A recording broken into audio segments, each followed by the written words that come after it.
welcome back to day 9 of your 10-day mindfulness commitment. And good job for making it this far. We're almost there. Still a few days to go, today and tomorrow. So today, the theme of the day is non-doing. And when I say non-doing, it's talking about sort of having a mind that is capable of doing nothing. That's quite difficult because the mind has a natural tendency to sort of always want to be engaged in something, right? It wants to have some activity, some problem it can solve. So when we have no problems, we sort of make up a problem just to have something for the mind to be engaged in. And that is why when we sit and be still and meditate, we give the mind like a small job, or just stay with the breath, right? It's just enough activity that the mind is like engaged, because it's really difficult for the mind to do absolutely nothing, right? It will want to do something all the time. So we give it a simple job, not a big job, but just a small job. And we're doing this to sort of practice the mind. It's a bit like, raising a dog or raising a child in some way, that we say, oh, mind, try and just sit here and be still and be engaged in this very simple, small activity. And by doing this again and again and again, the mind sort of gets used to not running around and trying to multitask and do 10 things at once really poorly, right? So non-doing in this context, when I talk about it here, is also sort of a collection of all the days that we've had so far, just like yesterday. It's sort of like a way to sum up some of the teachings that we've been doing about effort and allowance and this and this and that, right? So non-doing is something that we'll try today. I'll give you the instruction of trying to do nothing, which is a really difficult instruction, but something we'll try nonetheless. And it means, or it's trying to hit that mark of effort. Just as I said in a previous day, that we want to have an effort that's not too tense, but not too relaxed, right? But for most people, it's too tense. So we try to just keep it super simple. What is the minimal amount of effort that we can do? So little effort that it actually feels effortless, while still just being present, aware, and awake, right? Often they go hand in hand. So we'll try today to do a new sort of approach to this meditation, which I'll guide you in to when we do the guided meditation. And it's a bit like yesterday, that I'll give you a lot of silence, a lot of room to just be with what is, allowing everything to be as it is again, and trying not to do anything, which means that usually we try and stay with the breath. But today I'll give you the opportunity not to just sit and be still. Without getting lost, we don't want to get distracted, but just staying here, whatever that means for you, all right? You can't do it wrong. Super simple, super easy, and you can do it. So let's try and practice non-doing for a bit. It's a difficult one, but I think you can manage, all right? So get comfortable, and let's do one more round of meditation here. All right, so beginning with eyes open, just as before, and taking in the scenery around you. Maybe noticing again something you've never noticed before. Small little detail.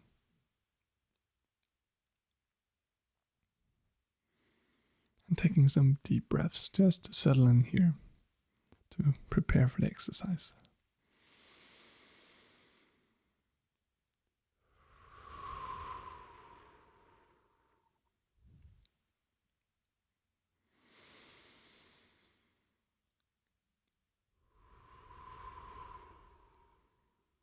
And again.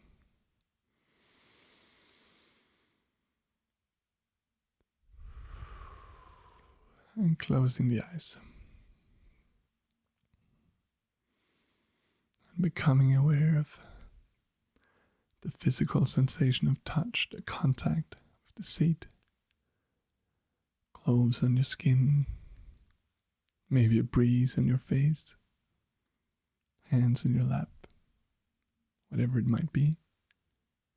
Just tuning in. Maybe there's any sounds that you can hear.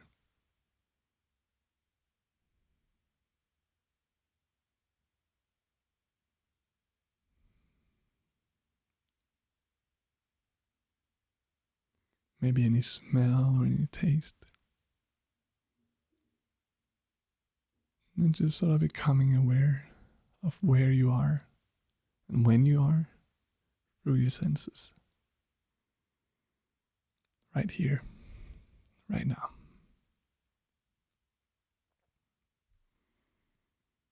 And we're gonna check in with the body as we usually do. But again, today, just in your own time.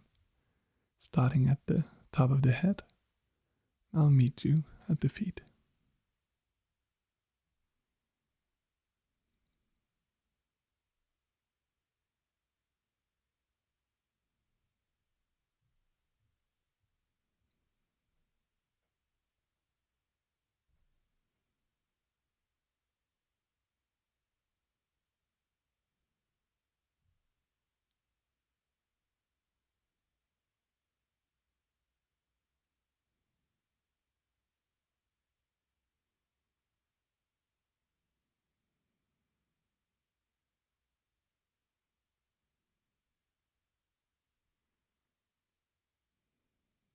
And in the same way,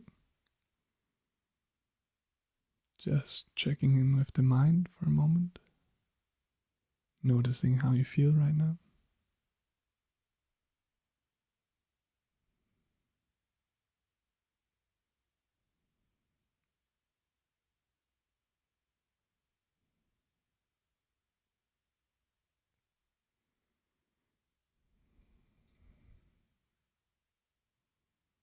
And when you're ready, it's coming back to being right here. Now, usually we come back to the breath.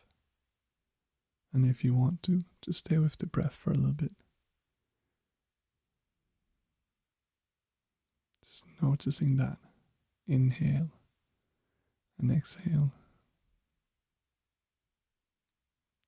But if you're ready, and again, if you're not, just wait a few moments, a few minutes. But if you're ready, you can just try and see what happens if I try to do nothing. So the instruction goes like this. Don't try and meditate. But don't get lost. Right? If the mind starts spinning, if you get distracted, come back. But don't meditate. Just try non-doing. And don't overthink it.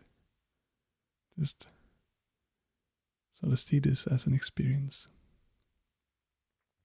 Investigate. Observe what happens when you try and do nothing.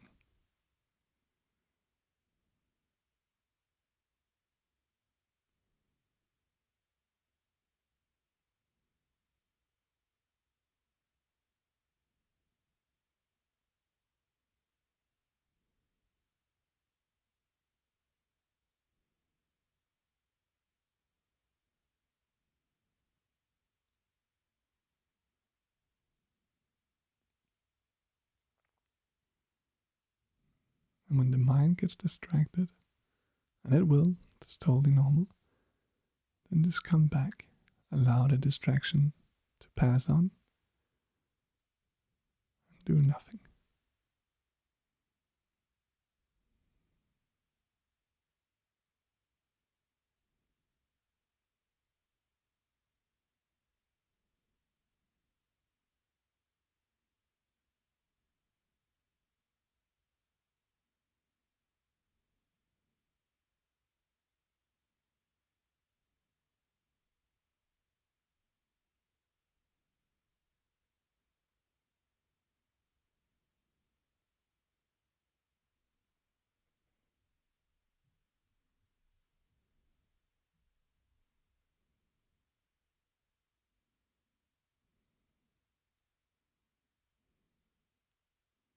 Just keeping that effortless effort.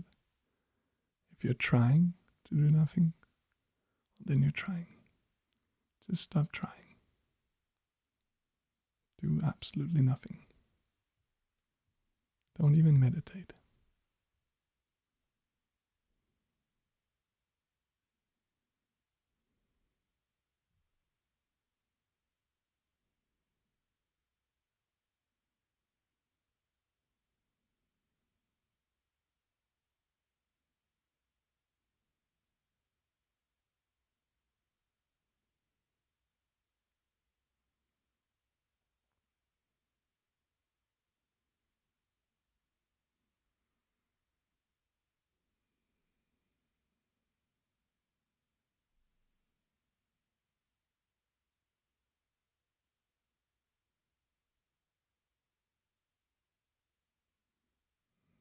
And for a moment now, you can just allow the mind to get lost if it wants to.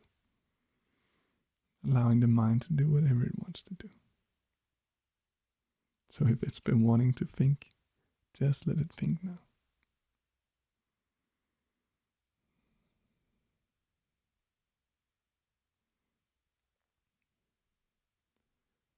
And coming back to the body, again, just noticing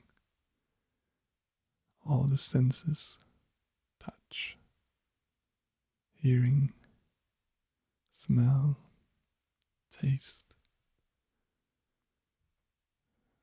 and preparing to return to this room and being right here, right now and in your own time, just gently opening your eyes and come back to being right here, right now. And take a moment to stay with this. Just make that transition through exercise to post-exercise really smooth. No need to get up and jump around, but just notice how you feel right now.